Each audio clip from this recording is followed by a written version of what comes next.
Good morning and welcome to this month's Designer Talk webinar. Thank you for joining us. My name is Linda Abbott. I'm the Senior Architectural Design Consultant for Stone Hardscapes. Last month's Designer Talk webinar was a mind-blowing eye-opener for many people in the design community, so much so that we've dedicated this month's webinar to expand upon debunking material myths and get firsthand feedback from a landscape architect's perspective. So much so that we have dedicated this month's webinar to expand upon debunking material myths and get firsthand feedback from a landscape architect's perspective. I'm honored to be co-hosting today's webinar with landscape architect, Mr. Alex Fennick. Alex has had a wide variety of exposure to a diverse portfolio of projects since entering the landscape architectural profession in 2011. His role as principal and studio leader of Hitchcock Design Group's Florida office in Coral Springs allows him to focus on his craft of executing high-profile developments while leading as a landscape architect in his projects, workplace, and communities in which he works. His range of scope covers projects from community master planning and recreation work to a variety of private sector engagements around the globe. Project types have included domestic and international hospitality, mixed-use development, government, recreation, and urban infill projects throughout Florida, the Caribbean, United States, and overseas.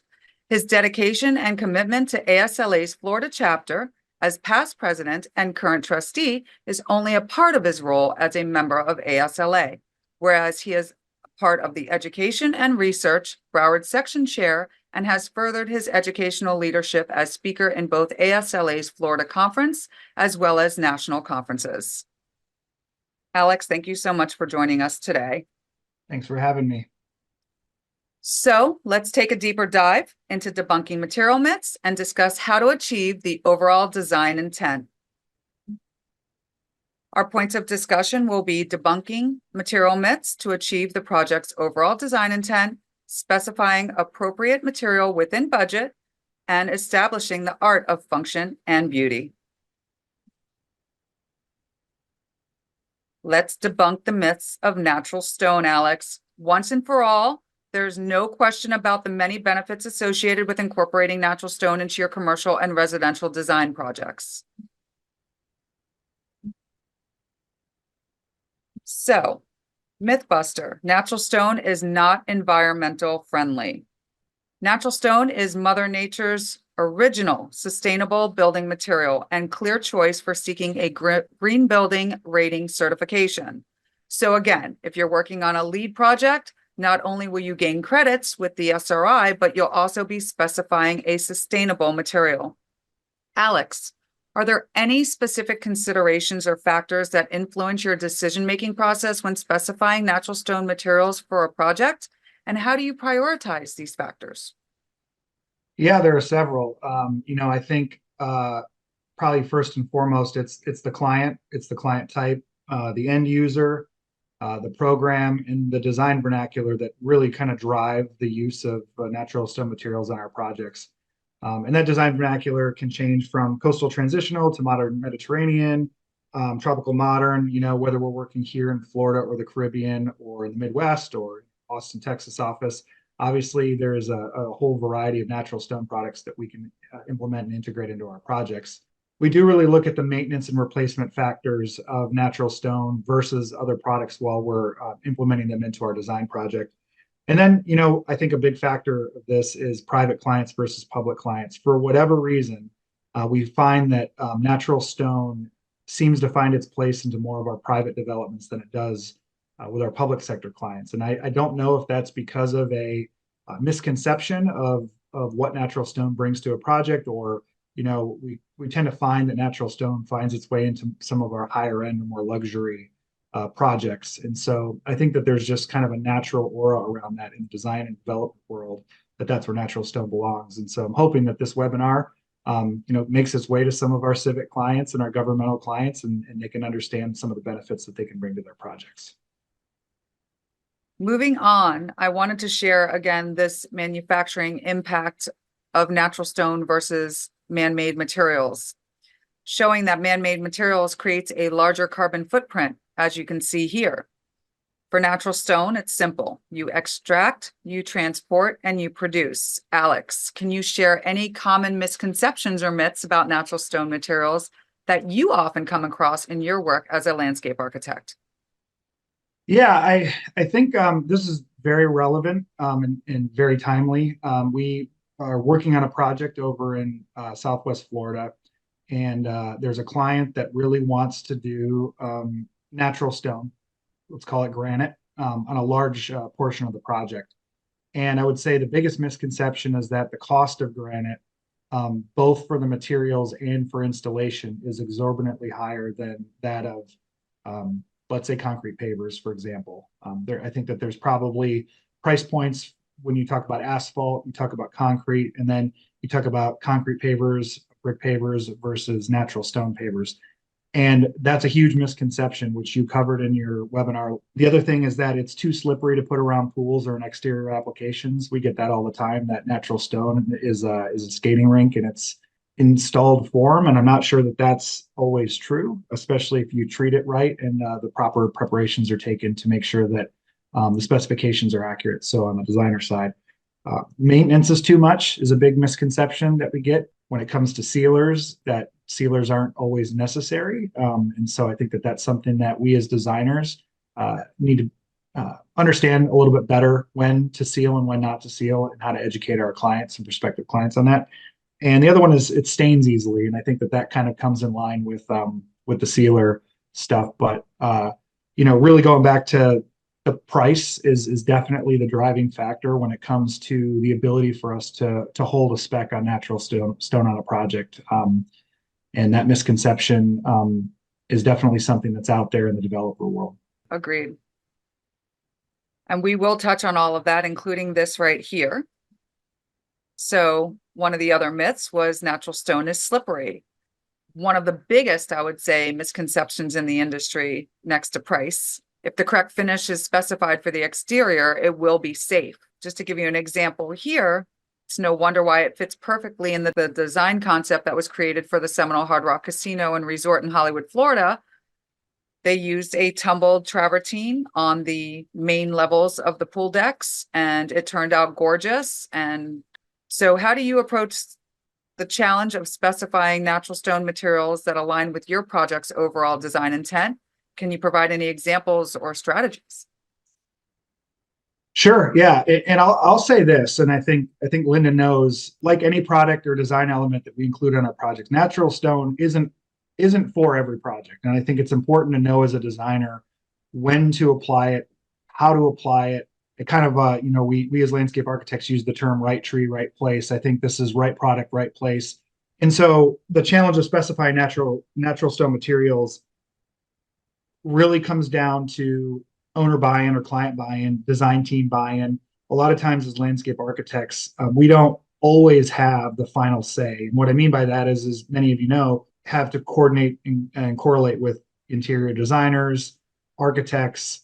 And so there's kind of a kit of parts or a palette of design elements that kind of bring a whole project together. And so oftentimes the architecture drives it, unfortunately, unless it's kind of a standalone public space. But I do a lot of work in the private development world, hospitality world, and so a lot of times the architect and the architecture of the building drives what those elements may be. But I think that it's really important to educate the client. So again, the webinar that Linda provided is a great tool to, if you can get your client to take 30 minutes to watch that and educate them on the benefits, the pros and cons of using certain materials, I think can go a long way into helping guide and sell your design. Same thing with the design team. Thank you, Alex.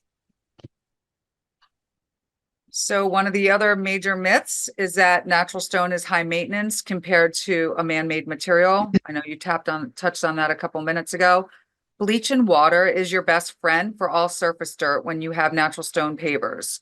For stains, you may need to leave the bleach sit for a few hours and then scrub it out a bit before you rinse it, but overall, very easy to maintain. I've had natural stone on my pool deck now for 16 years, and I would not have chosen another product. I love it. It's super easy to maintain, and I don't have sealer on my pool deck either. Alex, have you encountered a situation where the desired natural stone was not available because it was like a project you were just jumped into or thrown into that you had to get material for right away? And when that happened, what did you do to adapt to the design to find that alternative solution to achieve the desired outcome for the project's overall design? Well, I called you first of all because, but yeah, I think to your point, sometimes, especially when there are last minute things happening, which, I know we don't like as designers, we don't like to deal with that. We like to kind of have our design evolve over time, but sometimes there are situations where either last minute substitutions or availability or shipping lead times or things kind of become a limiting factor or constraint. And so looking at alternatives to what are like natural stone materials, either a color change or a finish change or things that we can kind of adapt that don't completely deviate from the design intent. And sometimes as a designer, you may even need to understand the ripple effects of that. So if you do have to change the finish of a material or you have to change the coloration of a material, what does that do to impacting the adjacent landscape or the synthetic turf or the pool, the water line tile or the things that are immediately adjacent to that. So it's happened before, and it's not the end of the world. And I think that you have to tap into your resources, the manufacturers and the vendors and folks that you're working with. And Linda is adept to being able to kind of think on the fly, and she has a whole repertoire of things. So yeah, I mean, you just have to be able to be amendable and adaptable when things like that happen, and know that there are other alternatives and other products that are out there within the natural stone kind of repertoire that can help you achieve, the look and finish that you're going for.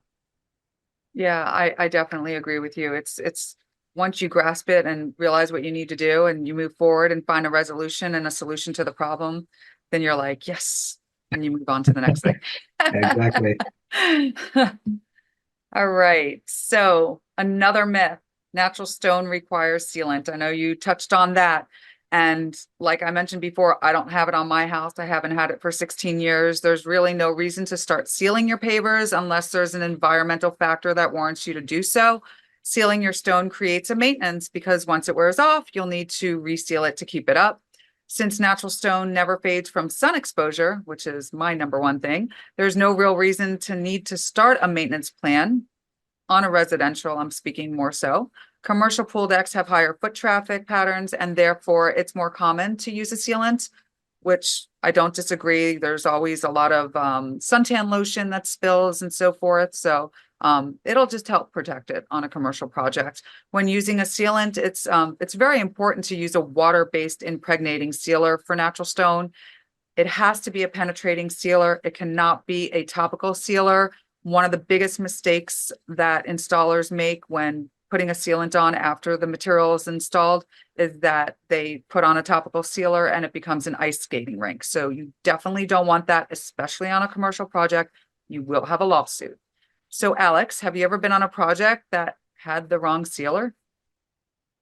Yeah, and I'll say that if the specifications aren't clear, Mhm. both in your drawing and or written specs, if you do that, the contractor will default to a non-penetrating sealer just because it just for whatever reason that seems to be the kind of the common case. That did happen once. It kind of got a little messy. I mean, the solution basically happened in order to rectify it. It was a second coat of non-penetrating sealer with some sand sprinkled on top of it to try to kind of create the grit factor, the slip coefficient that we were going for.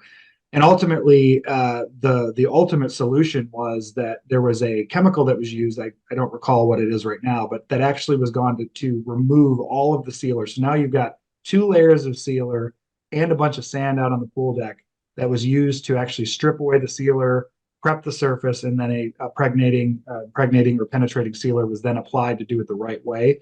And that was through a long series of conversations with the client and educating them on kind of the long-term impacts. If you just start kind of piling sealer on sealer on sealer on sealer on sealer, you're going to have an ongoing maintenance issue. So if the wrong sealer is used and you're on a site visit during construction, make sure that when the RFI or the submittals come in, that it's the right sealer being specified, especially in commercial applications. I agree with you, and it sounds like that was an expensive lesson to learn. It was, but I will say it was an opportunity to really, we're sitting there and the contractor and the owner and the architect and everybody on the design team, everyone's there. And as landscape architects, we were the solution, we were the problem solvers, and we were the ones that kind of navigated the client through that. And I think that they really appreciated the value that we brought during that challenge during the Sounds like you construction. saved the day, Alex, once I don't know again. about that. I don't know about that. So let's tap into goal number 2, specifying the appropriate material within budget. There's a huge myth that it's cost prohibitive, and many people assume that natural stone is more expensive than a man-made material, such as concrete or porcelain pavers. The perception of natural stone being more expensive because it's real and has a more elegant overall look to a project's design automatically makes you think it's more expensive. But let's be clear, it's not more expensive. Alex, budget is often a huge concern when it comes to selecting materials. How do you balance the need for quality natural stone with staying within budget constraints? So I really do think that it comes down to being educated as a designer. You have to know what you're specifying. You have to do your homework. Clients are paying us as professionals to deliver products on time and on budget, and we're the experts in the room. And so you need to surround yourself with product information, with manufacturers, with reps who can help kind of be your back pocket material. I always tell people, and I'm not afraid to say this, that I'm not a natural stone expert. I'm not a concrete paver expert. I'm not a landscape. I am a landscape architect expert, but there are certain attributes about what we do that you just have to rely on the people that are really good at what they do and have them in your corner to be able to help you navigate things. And when you want to push the envelope on design and you want to push the envelope into doing certain things that maybe are non-traditional in kind of your toolbox, you have to be educated on that, and you have to manage the client's expectations. Especially if they're the one delivering the program, you have to make sure that when you're talking through the possibilities of a design and a design project, that you're educated on what you're talking about. 100% agree. So a huge myth is the installation is more with natural stone. Installers charge as much as double the amount of money to install a porcelain paver over a natural stone paver. It's a proven fact. Installers charge more because it's harder to cut. It requires special blades that cost more. When the material chips, though, it can't be fixed, which means they have to get more waste involved for their porcelain. Spacers are required for porcelain. Now, mind you, I'm telling you all this about porcelain, and we also manufacture porcelain. So it's not that one is better than the other per se. These are just talking about pros and cons and the different things that we have to go through as we're specifying porcelain or natural stone. Sand set application for a porcelain material can create lippage when pavers shift on the deck. That is normal when you're installing porcelain on a sand set application. The sand shifts underneath because it's more square edged or rectified sometimes. That square edged paver, when it shifts, it's going to create lippage across the deck. If you have a 40,000 square foot deck and it's all porcelain and it's sand set, you will have lippage across the deck. It's proven, and people get hurt when they're stubbing their toe across it, and it's not good. If it's mud set, you're totally okay. There is grout involved, and that will get dirty and can crack over time. So when you're selecting the material like porcelain, you just have to make sure that you have the pros and cons of that material and its application and where it's going. So it just has to be used in the right place. Alex, in your experience, what are some of the common challenges or obstacles you face when specifying appropriate natural stone or porcelain within a given budget? And how do you overcome these challenges? Yeah, so again, the kind of the large project that we're working over on in Naples right now, we're dealing with this exact situation. The client wants the aesthetic of granite, and they want to use granite, but the misconception of the cost of installation is that it's 4 times more than concrete pavers. And I got to the bottom of it, figured out what it was. It was that it was the size of the material that was causing the price differential. But when you actually go check the size of the material for the concrete pavers, you need the same bed or the same setting and same base for that particular application. And so at the end of the day, the installation should not cost three times as much for product A versus product B. It really comes down to the specification of material. And so, the use of material of the material, whether it's pedestrian application, vehicular application, or sometimes even like fire truck rated, is even thicker requirements. Tolerances and spacing, or the edge specification. How tight do you want these things to be to each other? The challenges of making sure when you specify a natural stone or whatever that it's exactly within the tolerances, the size of stone or paver, the setting bed, the technical obstacles, and then obviously coordinating with the architects and interiors as I mentioned, and then changing the client's mind. I think that there has to be a conversation. Anything's possible if you're willing to kind of and open-minded enough to kind of think through it. And so what we were able to kind of I think achieve was in that particular application, they wanted a 18 by 24 inch large format granite paver, and it was going to be crazy expensive once you consider the base material and all the things.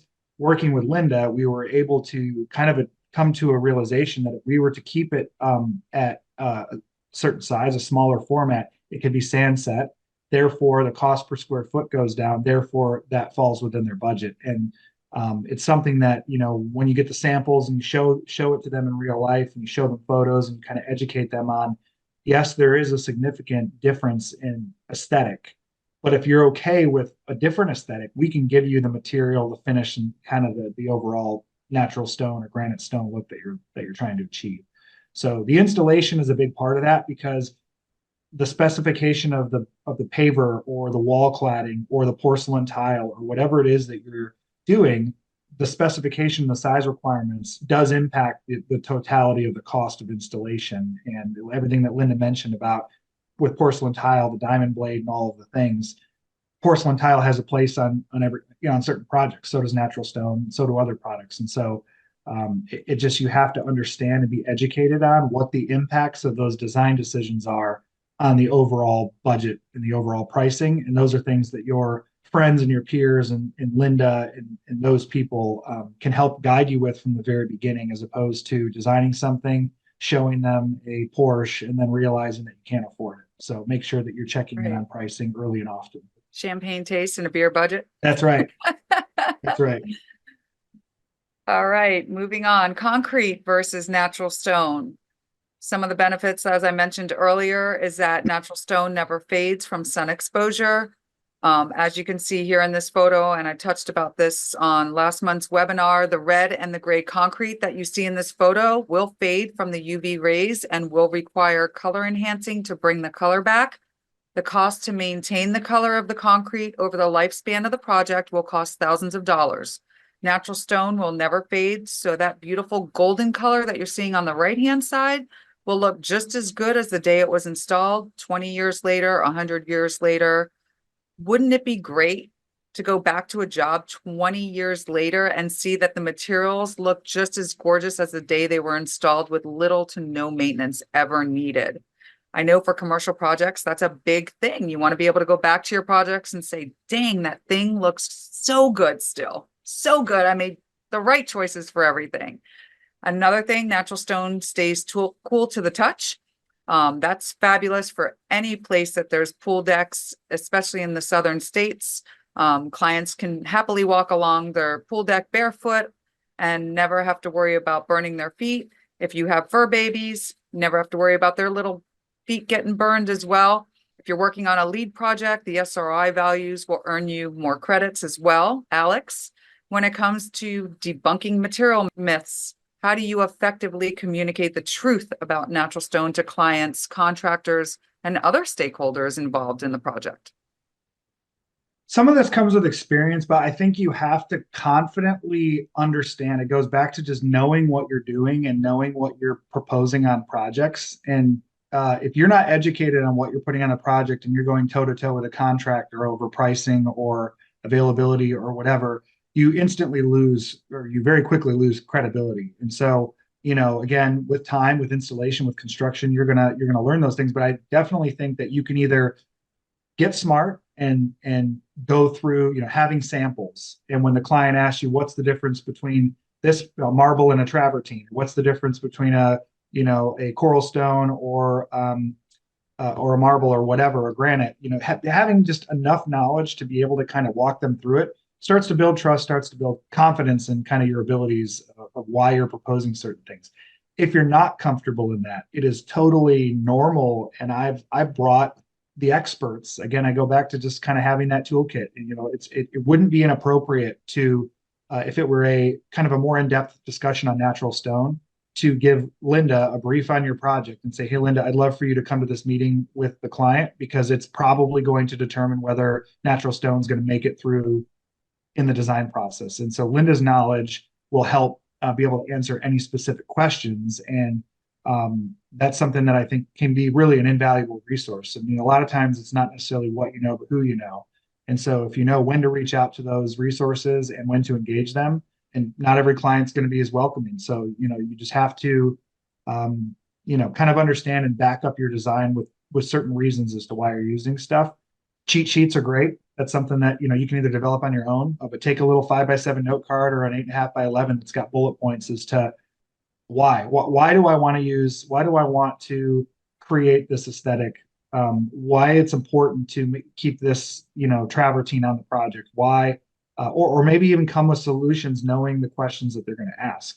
Well, hey, okay, we're not going to do the entire surface in travertine, but there are these vertical piers or gateway columns or something that I think are really important to having a certain material on it.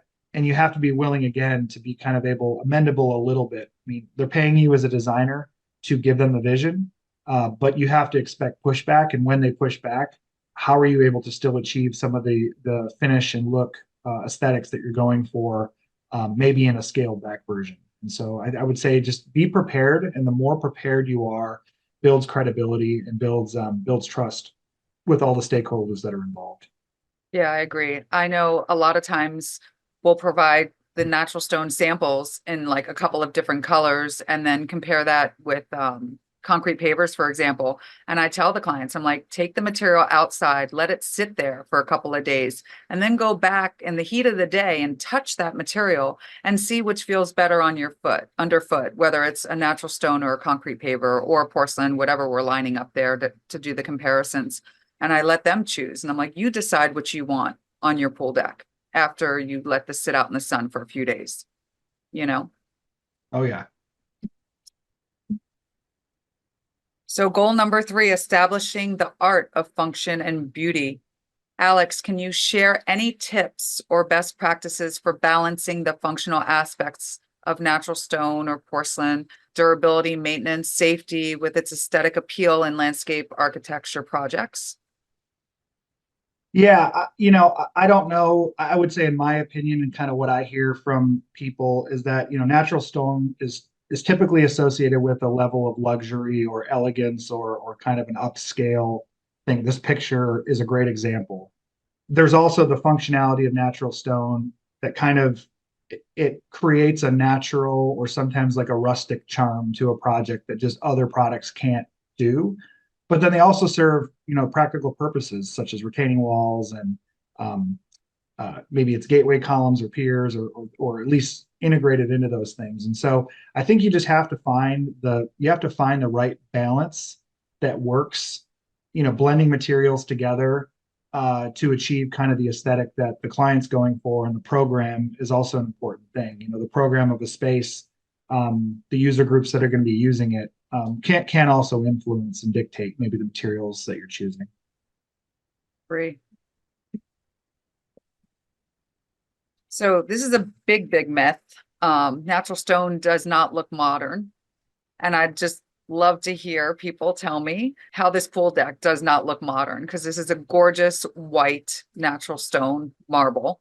To me, it's all about the size of the stone being used and how they pair with the other elements in the space. Alex, can you share any tips or best practices for being able to accomplish something like this into your designs? What do you typically suggest to your clients? we're placemakers as landscape architects, and I think that that comes with a responsibility and an opportunity to help kind of realize various attributes of a site. In a lot of ways, some people would disagree, but form follows function, I think. And so this varies from project to project.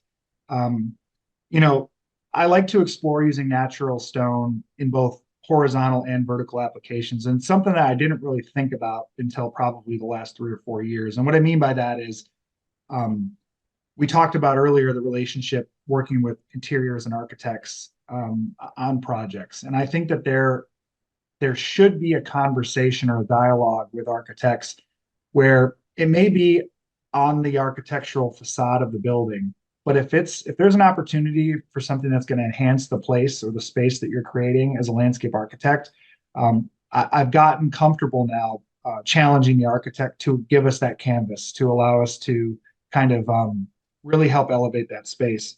Um, and that could be accents again, like this is a great picture, that little vertical fountain wall, that's kind of just between the pool and the putt-putt course is a great Mhm. accent. It's something that it pops, it stands up and it stands alone. And I'm not sure of another product that you could use other than natural stone in this application that would kind of serve that purpose as well as it does.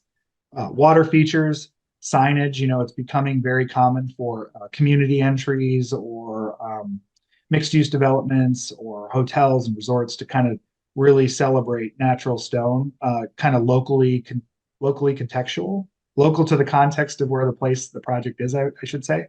Yeah. Um, and then creating a family of design aesthetics throughout the project that really goes a long way when you can find a complementary kit of parts and a complementary family of natural stone products that go with the synthetic turf, for example, here in the waterline tile and things like that really kind of start to um, kind of celebrate a space as one. Pull it all together. Yeah. Agreed. Another myth, natural stone can't be submerged. This is another one that contractors always come to me and say, I can't put that in water. It won't work in a water feature. And that is farthest from the truth. I mean, take a look at the Seminole Hard Rock Resort and Casino in Hollywood, Florida. They have over 24,000 square feet of natural stone veneer as water features all over the place. Have you experienced any pushback, Alex, with natural stone in water feature applications? I have, and it's a lot of the same things of price and practical application and maintenance and all of the things that you would kind of expect. Um, and then that's again where I bring you in, we've kind of had those conversations enough now where I know enough about it to at least educate them on it's feasible, it's possible. Let's have a conversation and let's see what we can make happen within your budget, within your kind of expectations. And just knowing that it is possible to be submerged. I think you showed a project in the webinar about a hotel in Vegas, or there was a project in Vegas that it was Yes, completely that submerged. is this Yeah, one here, Caesar's Palace. yeah, So those are several pools on the property that fully submerged with natural stone, travertine, and marble. Um, Entire pool is made out of the stone. So absolutely, absolutely. It's definitely feasible. And the cost, again, those split face veneers at the Seminole Hard Rock, it's no difference than if you were to use a man-made product. And sometimes the man-made products are more expensive than some of the natural stone split faces that I've used on other projects overall. So, I mean, you'd be surprised. Sometimes it's cheaper. And again, you never have to worry about it fading from the sun. One of the things that I used to get talked to about is how people who had houses with veneer stone on them and they had it on several sides of their home and it wasn't a natural stone, it was a man-made product, but one side of their house is faded. Well, of course, that happens with man-made veneers. It's not going to happen with a natural stone. So next time, consider a natural stone. It's not more expensive, and people don't know that. So super important that we get that information out there and let them know that they have the opportunity to use a beautiful natural stone that will never fade from the sun on their projects. Artificial turf, adding texture and excitement to the space, creating a uniqueness and one-of-a-kind signature look to the project. Check out how this Capri limestone pool deck pairs with the artificial turf, really pops. Alex, the webinar mentions establishing the art of function and beauty. Can you elaborate on how you achieve this balance when working with natural stone in your landscape architecture projects? And when do you mostly add artificial turf into your designs? Yeah, we find that artificial turf brings kind of a low maintenance softness, I think, to some of our projects. And again, it really kind of comes a lot of clients either love it or hate it. And so it really is client driven, probably one of the more client driven aspects of our thing. I can't remember the last um, private hospitality or multifamily project where we haven't at least recommended it or suggested it in the concept, and it becomes a discussion point. But I've even seen there be obviously in high-end residential home applications, it kind of seems to be more popular. But I think that the product, the artificial turf product has come a long way in its durability, in its colors, in its I would say probably public perception of what it is. And so when we start to explore some of our more commercial applications like mixed use, town centers, commercial applications, public parks, sports fields, obviously, all of those types of things, artificial turf definitely works its way into the conversation now. And so we're seeing it more and more, even in more high traffic areas, if the setting is right to receive it. Yeah, I've noticed that too. It's definitely becoming more of a talking point. Trends and innovation. Alex, how do you stay updated with the latest trends, advancements, and innovations in natural stone materials and their applications? And are there any resources or industry events that you find particularly valuable?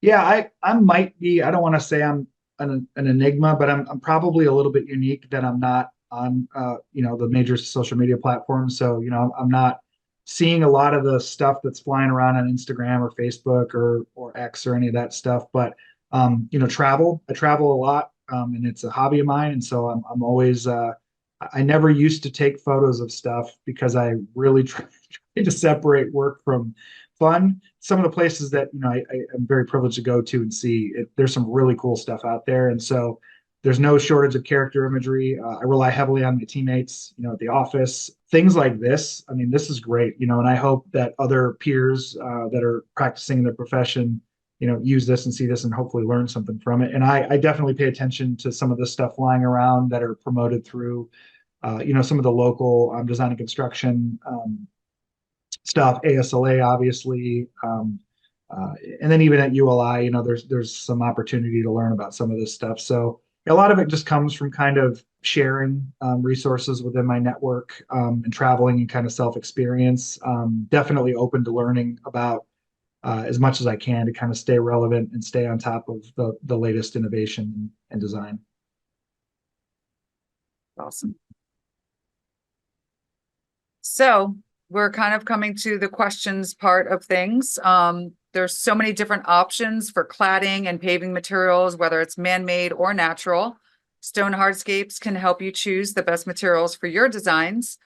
We're always here to make your specification process easy, as well as bring your designs to fruition with both function and beauty, mostly of what we talked about today. Thank you, Alex. I hope this designer talk was both inspirational as well as informative to you. If you have any questions about today's topics or need to discuss an upcoming project, feel free to reach out. I always welcome your feedback and your topic suggestions. Alex, thank you so much for carving out some time. I know you're super busy. I appreciate you co-hosting this month's Designer Talk webinar with me. I know you're passionate about landscape architecture. You're proven that over time and time again. And you continue to inspire and bring forth innovation and design through your projects. And I thank you for joining us today, Alex, so much. And until next time, for all those out there, stay healthy, stay creative, and I look forward to seeing you on next month's webinar. Take care. Thank you.